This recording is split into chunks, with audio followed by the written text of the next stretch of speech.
This is Internal Monologue with Lisa Hayes, where I talk about all the things that go on in my head with pretty much no filter.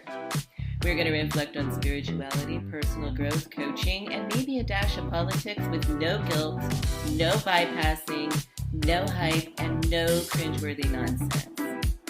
You're going to be glad you're here.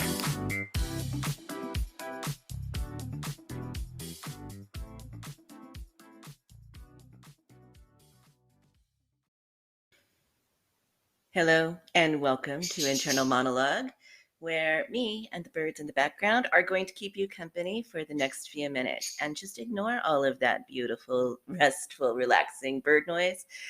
I have waited too long for there not to be that kind of background noise, and it'll never get done. So, welcome to Internal Monologue. If you are here for the masterclass, all I have to say is better late than never, right? Because if you signed up for masterclass, I promised you material the first week in August, and that did not happen. We had some technical delays that set us back for weeks, but we are on track, and I am excited to dig in today. What we're talking about today is beauty, creating beauty specifically. And I think this is such a powerful subject because really creating beauty is about reclaiming your personal power. But before we even start, I want to acknowledge that this material truly, I think, flows in and out of, it weaves through the tool house, the sort of wheelhouse of the beautiful and genius Jacqueline Gates, who talks about intentional nesting. She talks about using your environment as a vision board, a manifestation tool, so to speak, and about creating, using your home and your environment in very, very intentional ways to bring into your life, to live as if now, very specifically, what you want to create in the future. And Jackie and I talked about this before I started um, this this topic of discussion that I thought she should be the one to talk about intentional beauty and healing. But alas, it is me. So I am going to credit in advance because a lot of what I say when we're talking about intentional beauty may sound very familiar to people who've worked with or been in spaces with Jacqueline Gates. You should go find her, jacquelinegates.com. Um, yeah. So big credit, lots of credit in advance to her work for influencing me and a lot of what we're going to talk about related to intentional beauty. Now, I'm not necessarily talking about, beauty in a media driven sort of, you know, spin the dough kind of way.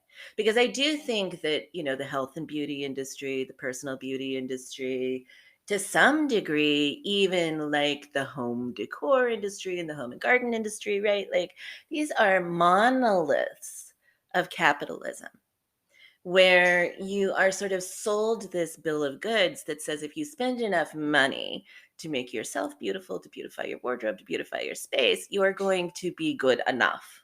And none of this has to do with not being good enough. None of it. Because we're not talking about worthiness or value. We are assuming, accurately, by the way, that you are absolutely worthy and incredibly valuable as you are. So this is not about a remaking of you in terms of talking about beauty. What this is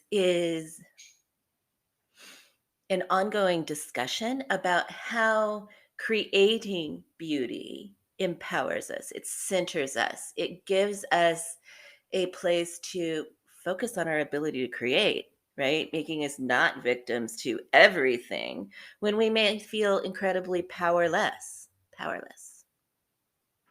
This is about going to the most essential and organic places of our lives and owning them intentionally, lovingly, with beauty in mind in a way that comforts and heals like almost nothing else does. And if you look around the world right now, which some people are going to say, well, I don't look around the world because I don't watch the news, right? Like I don't even care. We live in a collective. We are all impacted by what's going on in the world, even if we aren't directly associated with it or watching it in some way. But if you look around the world right now, we are in a state of unprecedented. So much so, I hate the word unprecedented, right? Unprecedented shift and flow and change. There are so many things going on that we have almost become numb to the gravity of the changes that in the world, in our societies, we are experiencing. And it's a lot. And all of that feels very much like powerlessness and trauma and overwhelm, and to some degree, impending doom. Now, I think we have a natural instinct, right, related to the that kind of fear, right, that kind of impending doom, that kind of uncertainty, that sort of feeling that we can't control things that are uncontrollable. And that instinct really is to focus on comfort in our spaces, comfort in our spaces, beauty in our spaces, right? I mean, I have lived in places where like storms, big storms come along and have significant impacts on, people who are in the wake of those storms. And the instinct, right? When a big storm is coming, I almost always have the instinct to clean my house, tidy up, organize, and beautify. In fact, you very often find me like, still doing that, cleaning out a drawer, rearranging something on a shelf, finishing the dishes or the laundry, right? Still doing that right up until the time the power goes off. Now, one might say that's practical. Just get it all done because you don't know what kind of effects you're going to experience from something like a big storm. But I think it's more than practical. I think that instinct is about knowing that beauty and comfort are intertwined in very, very practical ways, in very real ways. Not like in imaginary, etherical kind of ways, but in very practical ways where we can create beauty. We experience that sense of empowerment and the sense of comfort that comes with it for, an extended period of time after the act itself. And doing that before an event, before a storm, before something, right? Before election day, in my case, you guys know me, right? Doing that, it is a generous act of self love that pays dividends now and in the future, right? Planning for comfort that I will experience in the days to come because I have created beauty in the wake of crisis. Same thing goes with trauma. If I have experienced something that has impacted me deeply in a traumatic way, I mean, I have two instincts, right? I can fight against I can fight against myself with sort of two voices. One thing that I would tend to do in trauma, which I think is true for most people, is to just sort of retreat into a ball in the corner. And maybe given whatever the trauma is, that is an appropriate, healthy response for a period of time. But my instincts, right, in the aftermath of trauma are almost always going to like pick me up off the floor, roll me out of that ball, and I will find myself doing very similar work, maybe creating art, breaking out my paints and doing actual art, maybe like exploring new music, being in a musical space very intentionally in my home, beautifying my space again, picking up, organizing, beautifying the rooms that I live in because it gives me a sense of empowerment, not necessarily control. And I think that's important, right? Because we are up against things in our universe right now, collectively, and most of us personally, that we cannot control. And trying to control those things it's going to make you crazy. So much is going on that is absolutely beyond our control in a physical plane. Now, I'm not negating sort of a metaphysical plane or a spiritual plane, right? That work is separate. But in a physical plane, we make ourselves crazy trying to control the uncontrollable. So I'm not talking about doing the work of beautification as a tool for therapy or healing to make you feel more in control. In some ways, intentional beauty allows us to release the need to control because we feel comforted and empowered. It's little things. It is bringing home the flowers from the market. It is putting them next to the nightstand. It is burning a candle that has a scent that makes you feel more personally beautiful or beautifies the space. It is the good sheets, the good dishes, the good towels. It is opening the windows, pulling the curtains back, allowing nature to flow through. It is finding ways to make your spaces, your life, your experience more sensory centered. And we're going to talk more about what it means to be sensory centered, right? But if you are experiencing something where one of your senses, your sights, sounds, the the tastes, the touch, the smells, all of it, right? If you are having an experience where one of your senses or more than one of your senses is deeply engaged in a pleasurable way, you are not in that moment in the throes of actively experiencing your trauma, your fear, your anxiety, any of it.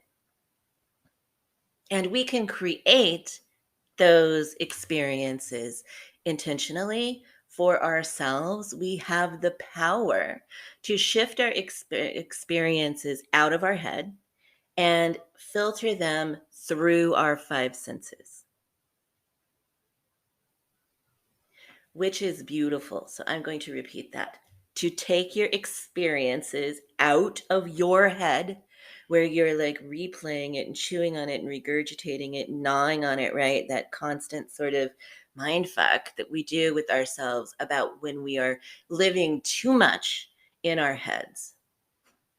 And instead, center our experiences, ground ourselves into our five, maybe six, five senses, which brings us into the now, into the moment, into the center of feeling safe, alive, and human. If we intentionally create those experiences to do so. I was talking to a woman the other day who was we were sort of discussing what is the most stressful part of your day. And I am sharing this with her permission, by the way. And she was saying, undoubtedly, unequivocally, without any question, I commute an hour and 15 minutes or an hour and a half each way to and from work. And that commute is killing me. And she went on to talk about how stressful the commute was and how stressful it was to know that she wasn't home with her family because she was still on the road, or the stress of being on the road in the morning and the concern or worry that traffic was going to get bad and she would be late to work. And the feeling of being in prison, like imprisoned by her car in a way that made her feel very claustrophobic and resentful, not just of her work, by the way, but also of her family, because the demands of being present for other people would stack up until she got home. And she instantly felt overwhelmed the minute that she walked in the door at home and at work because of the commute. And we introduced the concept of creating sensory beauty for herself during that period of time. And at first, I think it pissed her off. Pissed her off. For me to suggest that a problem that is so weighty and uncomfortable and complicated and required no way out of it, she cannot see a way out of this commute, could be solved by changing the music that she was listening to, changing her clothes before she got into the car at work so that she was comfortable, by bringing into her environment like essential oils that specifically uplifted her mood, by giving herself something really delicious to drink on the way home, by concentrating less on the traffic and more on the scenery of the beautiful commute that she actually had. And of course, I wouldn't be telling you this story if it didn't work, because it did. It did fairly quickly, actually.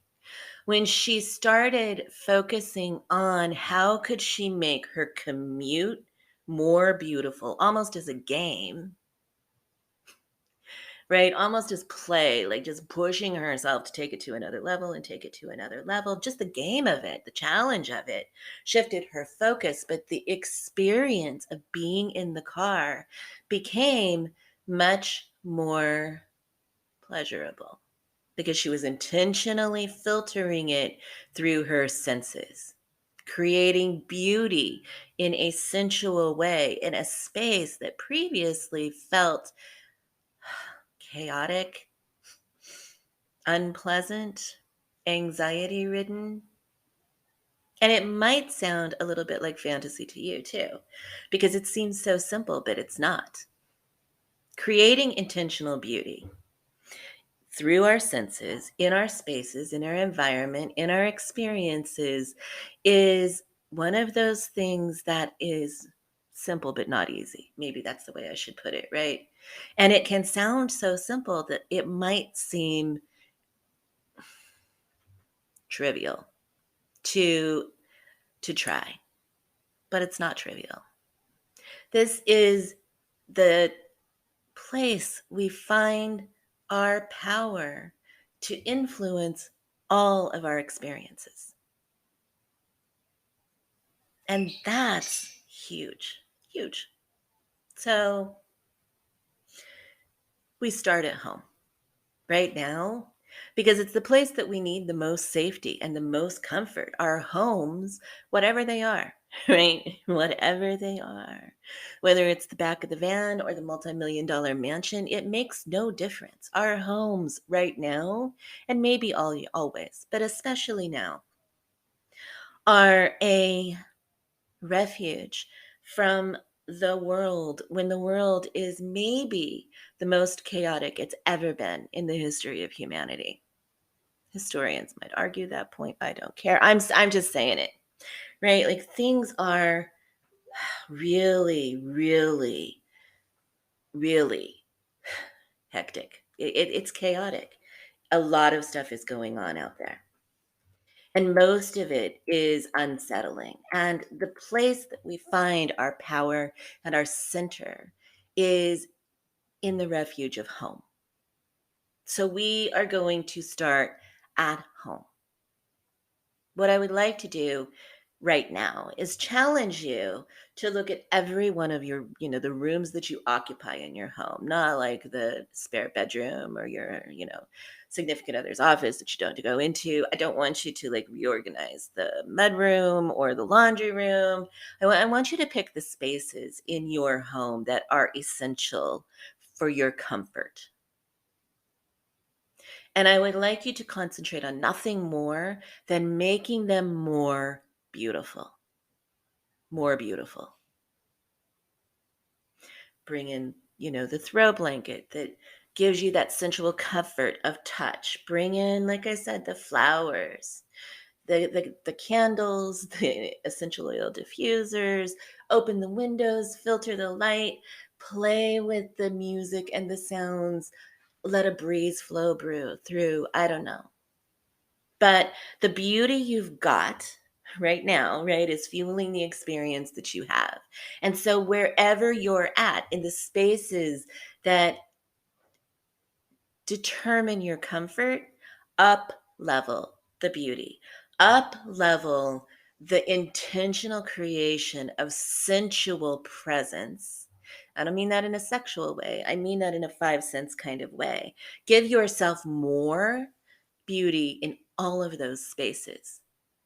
And then sit with it for a little bit, a week, 2 weeks, and measure honestly, do you feel even just a slight bit more at ease, more grounded, more present, more in the moment when you're in those spaces? Because my guess is if you enter a practice of creating intentional beauty in your spaces, you will see incremental improvements, if not massive shifts, in your ability to unfold and unwind into a reality that we are all collectively sharing right now that is very chaotic, if not frightening at times. We don't have to alchemize what's going on out there to feel better. What we need to do is alchemize the places and the spaces that are closest to us so that we can feel more empowered. And then maybe from a more empowered place, we will be more present and capable and aware, more alive, more energetic, and more available to alchemize, to do our work, to contribute positively in the collective. But right now, I want you to focus on beauty a little bit every day in all of your essential spaces. So, obviously, birds in the background agree with me. Big love. We will talk about this again soon.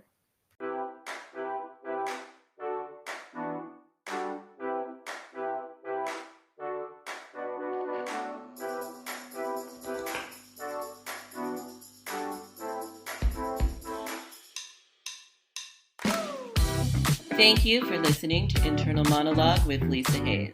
If you would like more information, you can find me at lisamhayes.com or thecoachingguild.com. It was better because you were here. Join us again next time and have a beautiful day.